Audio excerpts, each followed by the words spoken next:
pray and we'll get started on this morning's lesson.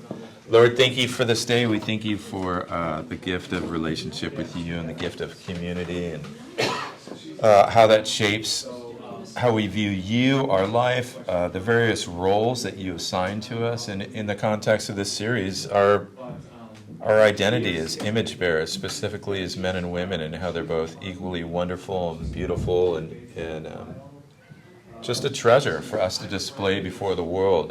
And even in that, when we think about it, it's very easy for us to overlook that and take that for granted, both the blessings in that and also the challenges that we face in different spheres of life. So I pray that you would help us to think about our lives and how you've made each one of us and us collectively from your perspective and not the world's perspective.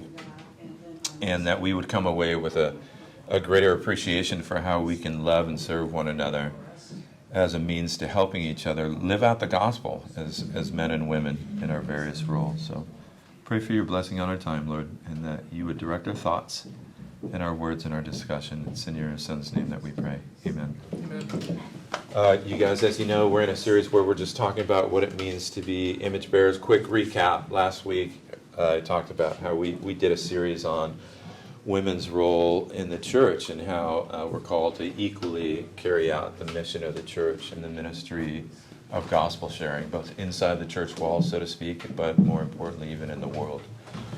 This series kind of came about from a lot of feedback that I got. What I wanted to do is not talk about it in, not that last series was reactionary, that's a poor word, but I don't have a better one, so.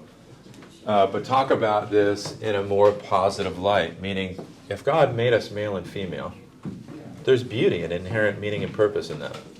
And two things that kind of came out of that when I prayed about it and thought about this series. One, that means that there are certain blessings in it and challenges that we all face, and it's okay to acknowledge that. And two, all of us as a community, as God's people, can participate in helping one another live out that role in various spheres, and so that's what we're talking about in this series. What it means to be professionals, vocational missionaries is the term that you hear us say here at Resurrection, that we're going out into our professional lives in the world really as gospel sharers, as people on a mission, and that also is shaped by us individually as women and men. We'll also be talking about the various roles that we see, family roles, community roles, things like that. This morning, what we wanted to do is talk about our role as professionals in the world amongst our peers. And think about it briefly from the perspective of a man's experience and then a woman's experience. So that's why Janey's co-teaching. So you don't want me to talk about a woman's experience. I don't know what that's like. You only watch it from the outside. The main idea that I have here for us is simply this, that every one of us, every man and woman who's saved by Jesus is inherently designed to display the character of God through the use of their vocational gifts. If anybody is familiar with Oswald Chambers, he has a great quote on work life in general that I found I wanted to share with you just to get us started here. He writes, "The test of life of a saint is not success, but faithfulness in human life as it actually is. We will set up success in Christian work as the aim. The aim is to manifest the glory of God in human life, to live the life hid with Christ, in God, in human conditions. Our human relationships are the actual conditions in which the ideal life of God is to be exhibited." So our relationship with Jesus is to be lived out. I think if there's any area where I've struggled myself, or any one of us really probably feels that tension, it's in our vocational life, in our professional lives. We tend to live in a world that compartmentalizes everything. So I'm a Christian when I'm home, I'm a Christian husband, I'm a Christian friend, but at work I'm X. But God shatters that concept for us. And even in our inherent design, our identity, our gender identity, our God-given identity, God crafts this way in which we can display his character in the world. So what I'm going to do here is just give us 3 data points, just a basic framework. Hopefully it's familiar for all of us. If it's not, then maybe this will be helpful. And then Janey's going to get up and talk about three things: the blessings in living out that role as a professional, as a woman in the world in which we live, some of the challenges, and then we'll think about some of the ways that we can support women who are living out that role. And then I'll bring up the rear and do that. So real quickly, because I want to spend most of our time on these last two parts. May seem obvious, but just by way of reminder, it's always good for me to be reminded too. Work is a part of God's big design, right? We talked about Genesis and our creation and the roles we have. This conversation's actually come up several times for me in various dialogues, but work is a part of God's big design for all of humanity. We see that in Genesis 2, 15, 19, and 20, in Genesis 1. Adam and Eve are created to do things. You know, Adam is created to take care of the garden, to work it. Even in the creative act, he participates with God in naming all the animals that God creates. He's made to do things and to work, things that are meaningful and beautiful. He does that as a man, not just as a being, right? And Eve, in the same way, when she enters the picture, she does that as a woman, created specifically to do that in all her own wonderful ways. 2, we're commanded to work. I don't like that reminder, but that's just the reality of it, right? You see that in the garden. They were commanded to take on certain responsibilities, and there'd be certain blessings for them doing that. As we know from reading the first 3 chapters of Genesis, they failed to do that, and there was also consequences for that. There was a fall that took place.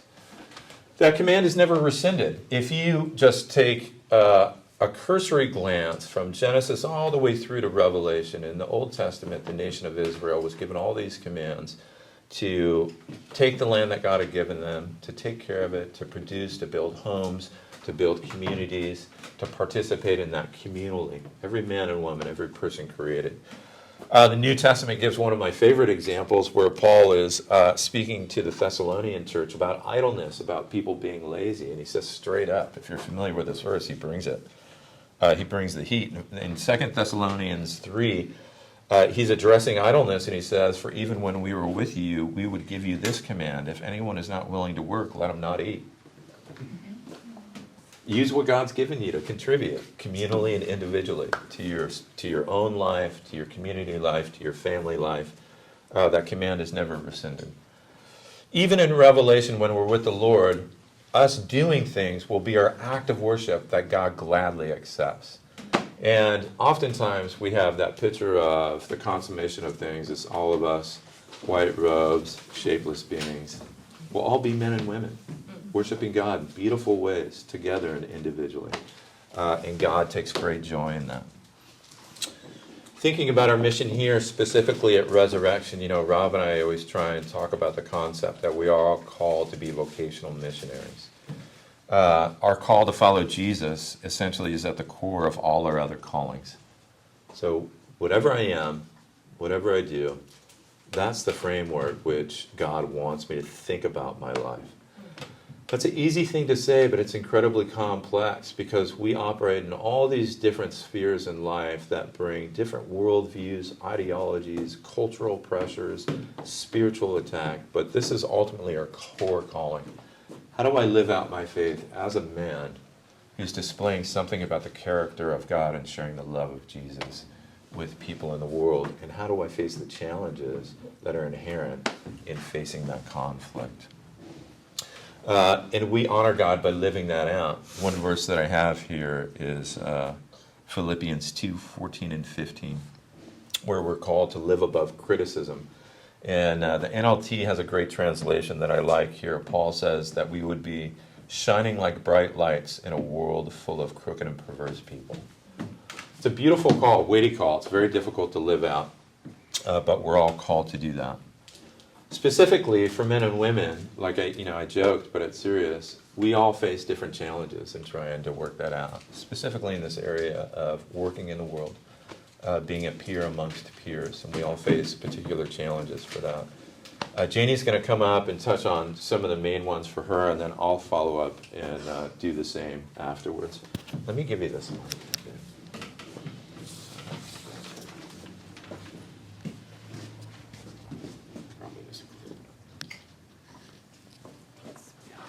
All right, so you had the polished pastoral version, and now you get me. The good version. I don't know about that. Okay, so I thought it was kind of perfect. Like, we're talking about being a professional, and we're also going to kind of talk about like some of the challenges that represents. And I'm pretty bottomed out and frazzled, so it's kind of like, oh, this is great to talk about this today.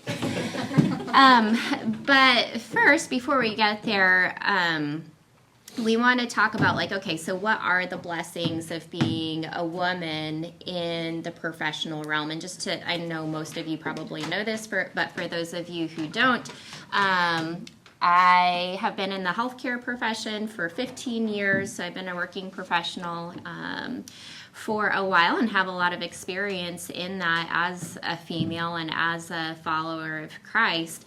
And I really had to take a pause this morning as I was thinking through this and asking myself, what are the blessings of being in this role, as a professional?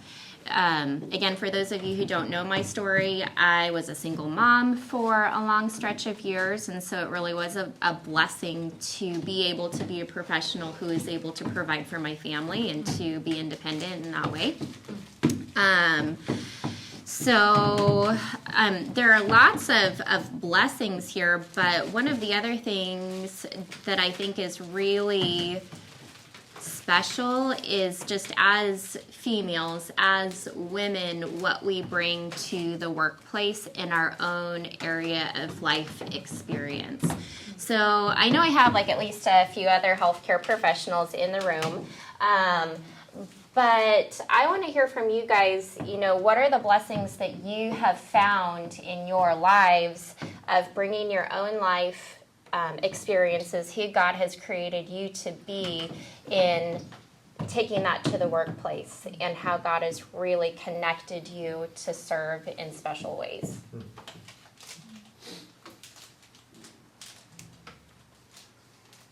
You're talking about as females? As females, yeah. I'll start with like a brief example here. So I'm a registered dietitian. I've always loved food. One of my childhood memories is pretending that I was Julia Child and having like a cooking show in the backyard, like digging up stuff from my mom's garden and putting on a show. So working in a field where I really get to help people connect to food has been really... It's been a good experience for me. That's kind of the way God made me, and I connect to people in that way. Do you guys see any similar connections in like who you are as an individual and how God has placed you in unique roles as professionals? I worked in higher education for 10 years before becoming a full-time student. And for those of you who know me, I'm like a total nerd. I just can't stop learning. I love education. But I also am the first person in my family to have a college degree.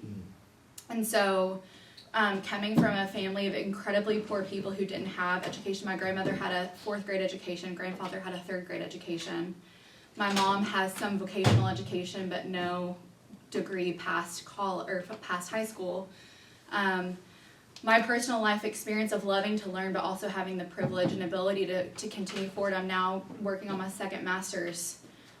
I've been able to share with people who are first-gen college students some of my experiences with struggles, ways that my family wasn't able to support me or help me, especially ways to be financially responsible whenever approaching what college you want to go to, and ways to manage student loans and paying those off. I think growing up poor has really helped me in that like financial advising realm a lot. But just giving students courage to be able to take that step forward and say like, hey, maybe I can do this too. Maybe even though I didn't go to the best high school or have the best like upbringing, maybe I can still progress and like achieve these goals of becoming XYZ. Mm-hmm. So it was a huge blessing and a big drive for why I wanted to work in higher ed, was to encourage others. Yeah. I'm a nurse, which is mostly women. Yeah. So I actually have a lot of experience working alongside a lot of different ages, backgrounds, different degree levels of women, and I think there can definitely be some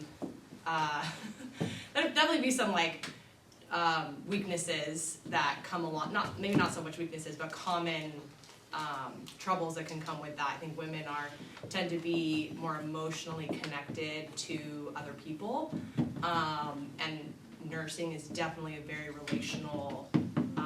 You're working with people, even if you were to work remote or not be in the office or in a hospital, you would be working with people and really getting into their lives, a lot of their personal lives, their history, how to help them, thrive and come to a better quality of life. And I think I benefited a lot from having. I think it's important to have men in that field as well, because men definitely bring a perspective that's really healthy and can kind of dissipate some of those pitfalls that women tend to fall into in being very relationally connected.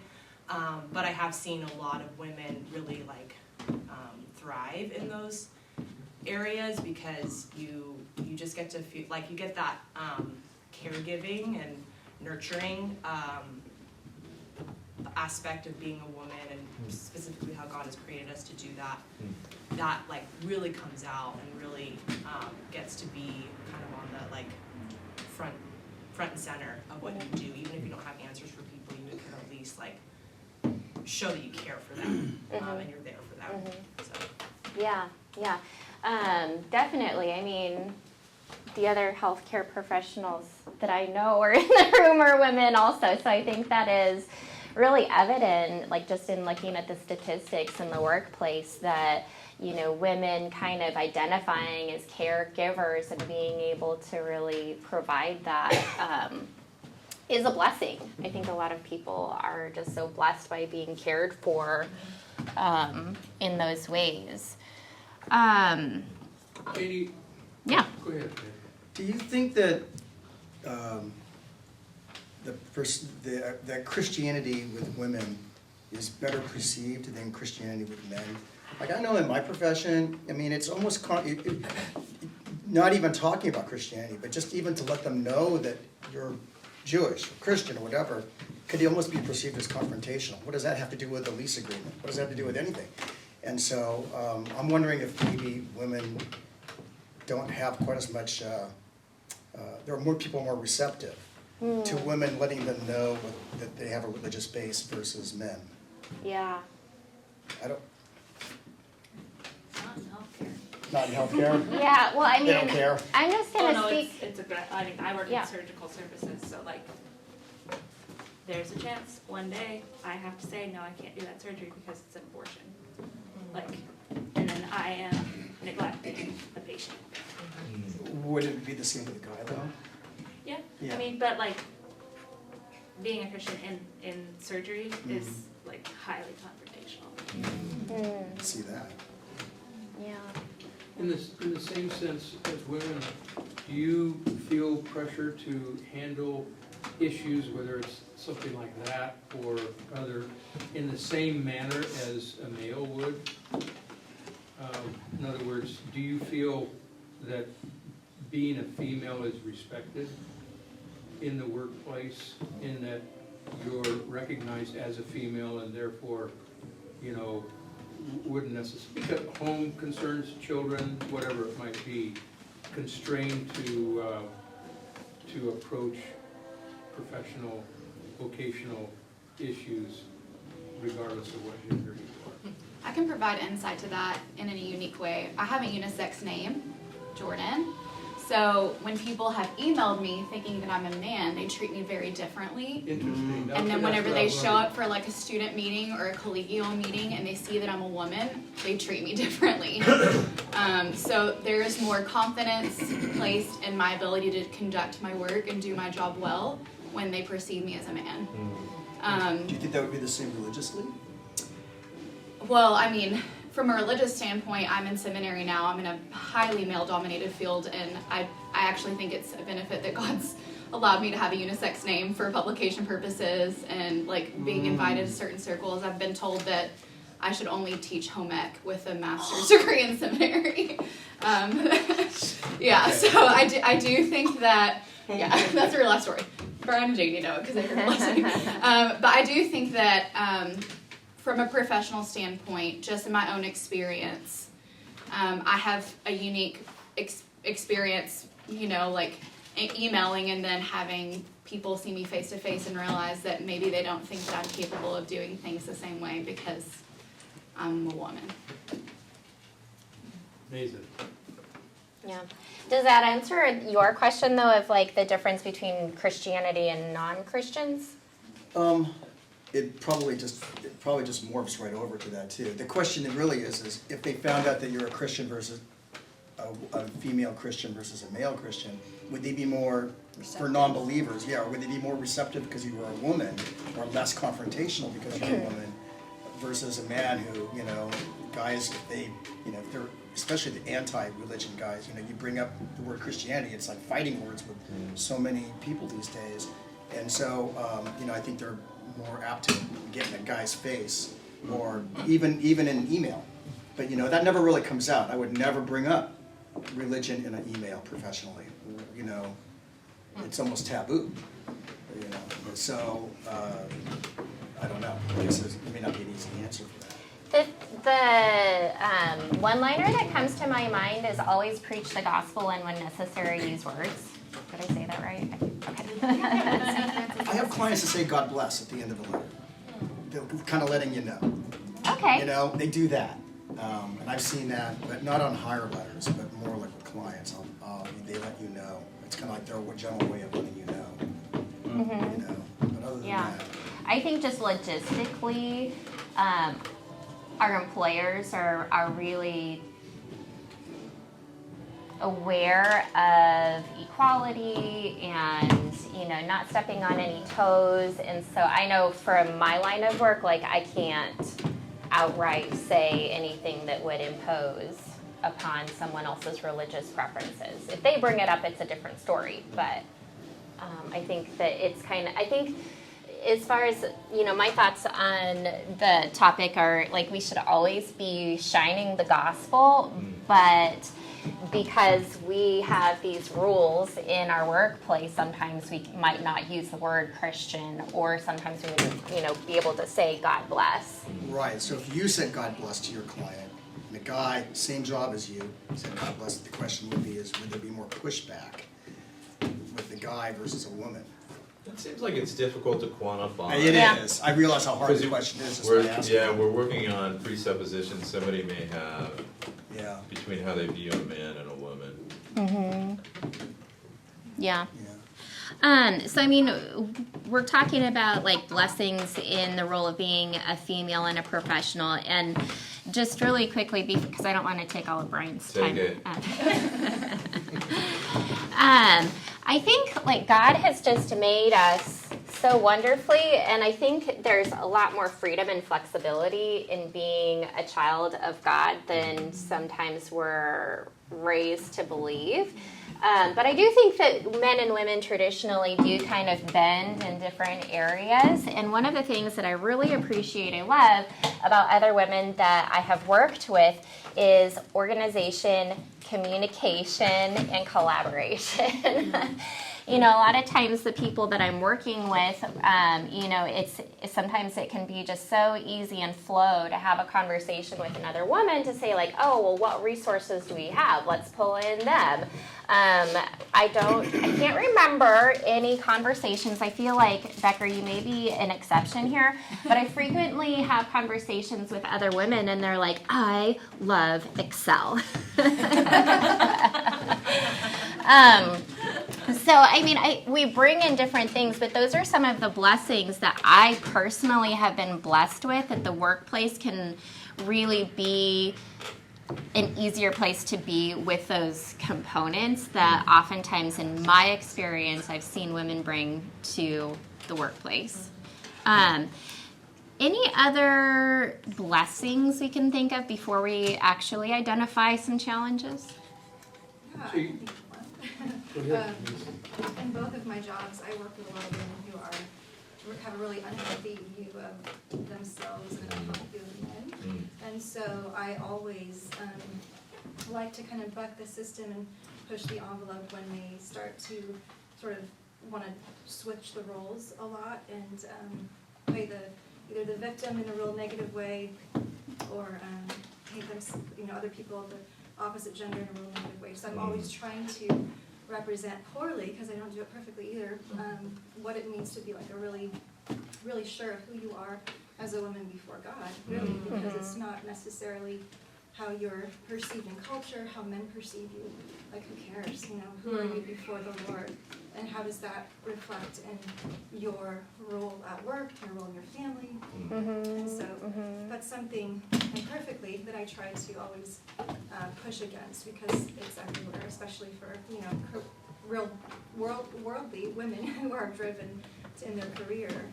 It can be such a toxic type of interaction. So for me, I'm always trying to hold that, you know, torch of what does it mean to be a strong and independent but mighty woman who is trying to represent, you know, her role well, her role, and how to respect men in a way that also lifts them up without tearing down that opposite gender too, because it's such a fight out there for that, you know. So I try to do that. It's been a blessing for me to just encourage women in particular to think differently about that, you know, perspective in their careers.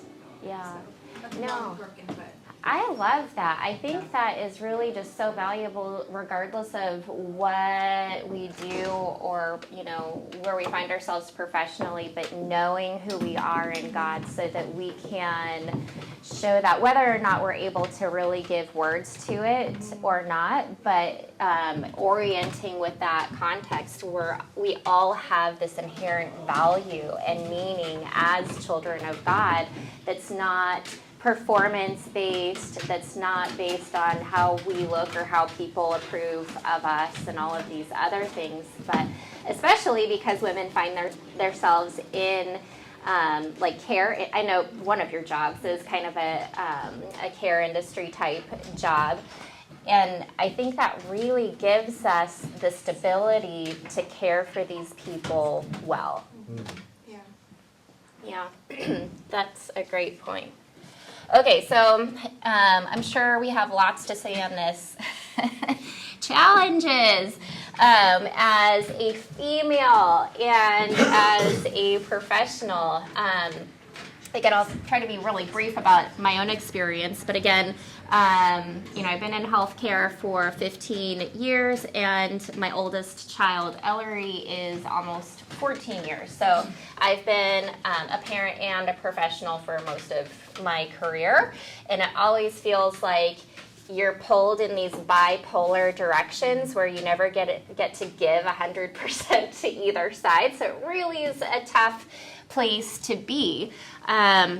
So that's kind of my experience as a professional is really just feeling this tension, wanting to really give my all and never feeling like I have it all to give. What are your challenges as females in the workplace? You know, expectations, harassment, unequal pay. I would say for me, one of the biggest challenges is just the difference in the way that a woman has to approach things. A great little quip that I've heard is that if a man comes across very direct and tells what he thinks and takes initiative, he's seen as assertive. If a woman does those same things, she's seen as a bad word. But I have found that to be true time and time again. My first job outside of high school, I worked in a child development center. I was a preschool teacher, and I got complaints from parents that I was too aggressive, and not with the children, but just too direct, straightforward. And I talked to my director about it, who's also a woman, and she was like, "I was you, and I've been you. I'm like you, 15 years later." She said, "You just intimidate people." And she said, don't change. That's not your fault, that's their fault. But you're gonna have to learn that you're a person that intimidates people. And for the rest of my, that was 18 then, I'm 32 now, so, almost twice as long. I have, learned that I can't say the same thing. I can say the exact same words as a man, same tone, same expression, but it's taken differently because I'm a woman.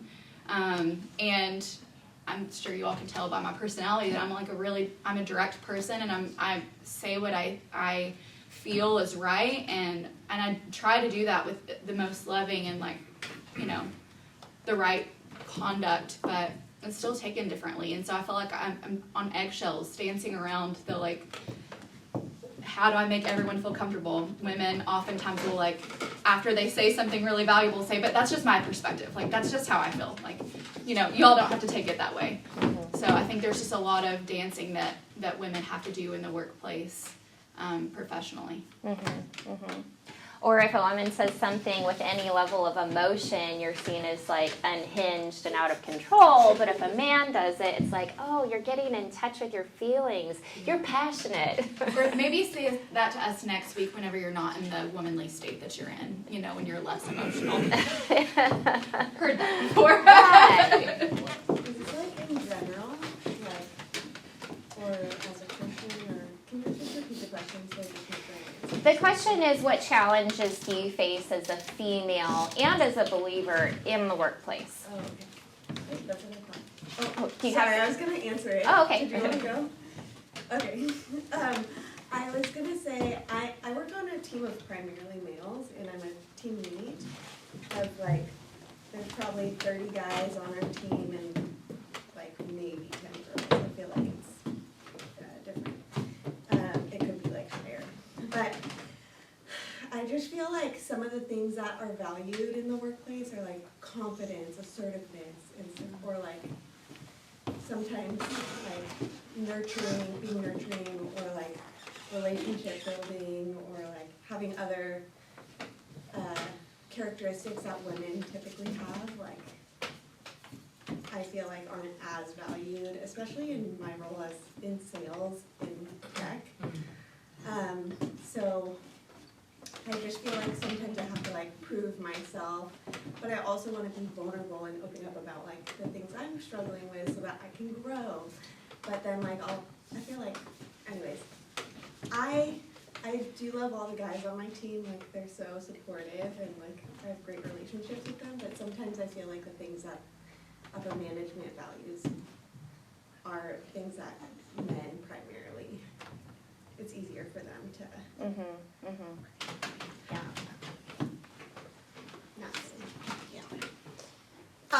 Literally within the last 2 weeks, or maybe the last week, I teach middle school, and I have a class where it's 12 students, 9 of which are boys, middle school, 8th grade boys, and there's only 3 girls in the class, and they're really, really unruly. And I teach right next door to a male teacher, and I was talking with him the other day, and I was like, I don't understand how these boys can be so rude to me. That's crazy. And he's like, I have the exact same students. Rowan, I'm just gonna tell you this. It's because you're a girl. I have seen the exact same students. I can ask them to be quiet, and they're like, yes, yes, Mr. B, and they'll do it. And I've seen those exact same students have a female teacher come in and give some kind of presentation, and they're flat out rude and horrible to them. And so it's not even fellow coworkers, it's my students, especially my male students, won't listen to me or won't respond to me in the same way, and it makes my job way harder than it needs to be. Where I'm oh my gosh, these little punks, I love them so much, but they won't listen to me, and I don't know if it's because they see me as a motherly figure or what it is, but my boy students just do not respect me in the same way that they do their male teachers. And that's part one, where I've literally had a male teacher be Rowan, it's because you're a young woman, they're not going to respond to you the same way, and I'm sorry. But I've also had from my coworkers, I'm kind of just starting my professional career. This is my first real teaching job. I just got my credential. And I'm young, and younger than my other peers. And I've had other older female teachers treat me very much oh, I'm the silly little girl. I'm oh, you're the silly little idealistic girl, and be rude to me. And I'm I don't know if it's because they think oh, because they have so much more experience, which is true, you know, they have more experience, but I wonder if they would treat me the same way if I was like a young male teacher, if they would be like, oh no, he has some like interesting ideas, he's trying new things, versus, oh no, you're just like the new They're just young jaded. lady. Just jaded from a lifetime of working at school. Working with middle Yeah. schoolers. But it's I hate the coming from other female teachers who are like older, and I'm kind of going, wow, like this is surprising. Yeah. Yeah, I appreciate everybody's thoughts. You know, it's weird because, you know, the social and cultural constructs that we operate in would appear to present that certain traits are male-oriented. To a degree, that's true. At its core, it's not. You know, and that's one of the things I like about the way the discussion is going. Is people are sharing their own personal experience. The thought that keeps coming to my mind is, you know, as a woman who is an image bearer, you are made to display characteristics about God through your own personal traits that look differently than what the world assumes those traits should look like in a man and a woman. And I think that's really, really hard, and everybody's giving great expression to that, you know, that tension. But that's kind of one of the things that I love about thinking about this, is what does it mean to be a woman in a male-oriented space, quote unquote, and exude godly, womanly confidence, and have that kind of begin to chip away at these worldly ideas that confidence, direct communication are inherently male or female, but that in a full-bodied expression of humanity, they look different and beautiful in their own ways, which both equally honor God, which I think Janice was kind of nodding to. And that's hard because there's all these things working against us. Is it because you're young? Is it because you're a young professional? Is it because you're a young professional woman? That's kind of one of the reasons why I wanted to have these discussions, is how do we help women do that? You know, to not feel like, well, I gotta act like a man so I could be confident in a man's world. That's really what a lot of women I hear grow up thinking, you know, and that's not what God's designed for you. Or a man, I have to be more sensitive, get in touch with my emotions. Those are healthy things. If you know me and know what I do in ministry, you know I'm all about it. But those take their own particular expression too. And I love that we're talking about the tension that women feel in that. But I don't think it's either or, I guess is my point. Yeah. It's not an either or. And I think You know, godly female confidence is this beautiful thing that God's created to be expressed to destroy those categories the world is trying to create, you know. I was gonna say, I think a lot of those are assumptions in my head too, like that I have to prove myself more, you know, so. Yeah, we take it on. And men do the same thing. I mean, men do the same thing in their own ways. None of that is from God's perspective. It's from the world's perspective, and it's hard. Something that we haven't talked about yet, but you mentioned, is the sexual harassment piece. And, you know, working in education, I would present, part of my job was to present at high schools, and I would have, like, dads come up at college fairs and ask for my number while their wives were walking around with their kid. I would have young high school boys be making comments about me. I was sexually harassed by a dean of the last high school that I worked at. It was like pretty common, and the way that women talked about it was just like, I'm sorry that happened to you too. You know, it wasn't like oh my gosh, this is shocking, I can't believe, you know, like we would make jokes about it. And you know, I don't feel like it should, I can confidently say I never dressed inappropriately for the setting that I was in, but I was almost like, do I need to dress like a bridge troll so this doesn't happen anymore? Like, you know, like do I need to like look disheveled every day and sacrifice my professionalism of showing up put together so that I don't have these added layers of things to navigate? And I'm one in a million of women that have that story, so I'm not unique, but I do think that's an added thing too, just like even worrying about how you do your hair or your makeup or what clothes you wear before you even leave the house. You have to like consider what that might mean for you in the workplace, which is, you know, there are handsome men that go to the workplace and probably experience things, or, you know, like, but, yeah, that's just something we have to think about.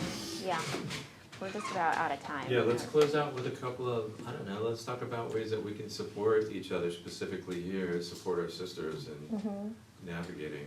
I think the best way, well, not the best way because I'm saying it, but a good way to do this is, you know, I come from a banking. Banking is like really like a men's, you know, industry.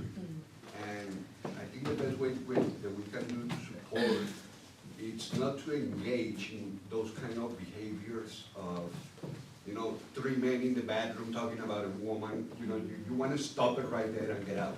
You know, like, hey, I'm not into this, you know, and the way you treat them in the office, by example, you show, you know, the way that it should be done, you know, with respect, with love, and not engage with all these things that happen, you know, in the men's room, like they said, you know, show that you have a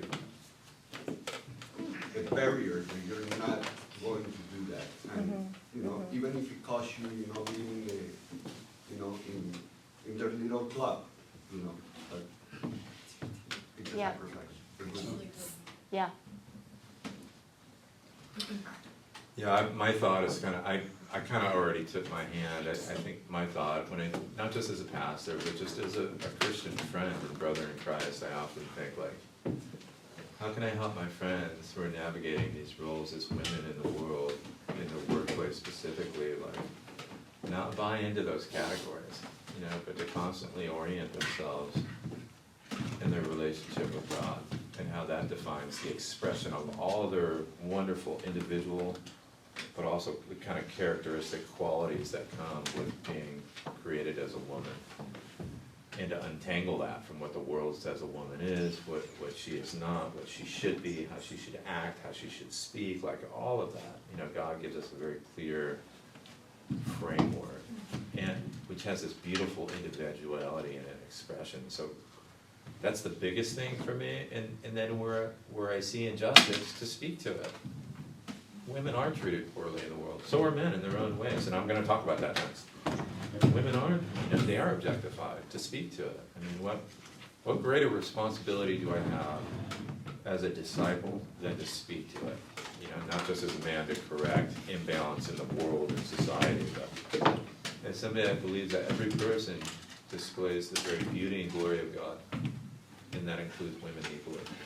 I know coming into the conversation late, and I guess based on the question, I just think in regards to the relationship between men and women, I also think that at my old church there were a few you know, girls that I grew up with in my youth that I had, you know, really close relationship with. You know, I grew up with the Smith girls, right, and a few of those as well. But at the same time, there were things that I was going through personally that I would never share with them.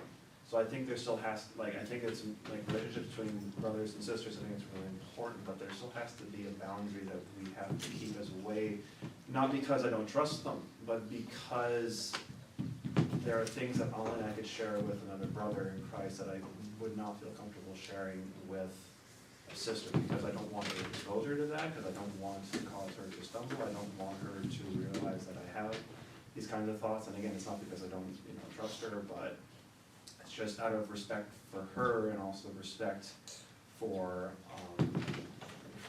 just the relationship that I have with them. So does that make sense? Yeah. Yeah. Are we out of time, babe? I mean, if you have something you want to say, but yeah. Okay. Do you want to pray and wrap? No, go ahead, lead us in. Okay. All right, just to give us a few minutes to transition to service. Is this clock right? It is, isn't it? It's 11:18. Yeah, okay. Perfect All right. time. Great conversation. Thank you guys for just bringing a lot of wonderful things out to light, and I'll pray for us. God, we thank you that you are who you are, and that you love us, that you love us fully and completely, and there is no inadequacy or insufficiency in your love or in who you have created us to be. Lord, I pray that you would make us more aware of that love and that sufficiency and that groundedness in you as we go out and we live our professional lives, and as we live to love and serve you. I pray that you would continually discipline us, grow us, and help us to shine your light more brightly. Amen. Amen. You guys, I am going to address the other side of this next week, just a forecast for everybody, because this was great. And I'm going to try and mention things. Thank you.